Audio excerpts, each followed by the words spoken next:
is Max Moore? Oh boy, okay. Tough question.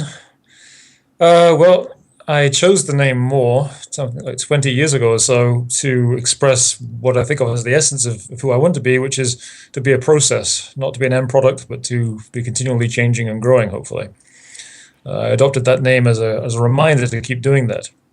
When I was at the philosophy department back in the early 90s, one of the professors there asked me, why not call yourself Max Most?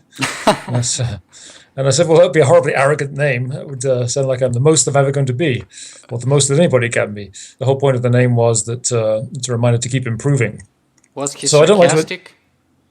Sorry? Was he sarcastic in his question?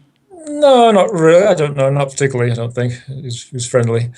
But so really, there isn't anything I would identify myself with. There's no particular job. Philosopher certainly is not a term I like to use unadorned by any modifiers. That's why on my signature line you'll see strategic philosopher.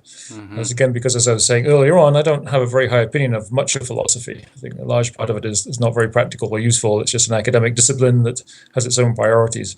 But by calling myself a strategic philosopher, the idea is to combine that with economics and psychology and strategy, and be able to use philosophy as something more useful and more focused.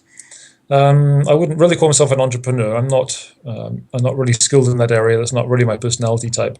Although I have had a tendency to start things up, not so much businesses, but non-profits and magazines and publications and groups. I've always done that, I think, since I was quite young. Extra magazine was one of, I think, at least 6 magazines I've started over the years. So not so much entrepreneurial. And these days, what I'm doing, of course, is a little bit different. Running a reasonable sized non-profit organization is quite different from sitting at home just writing things on my own.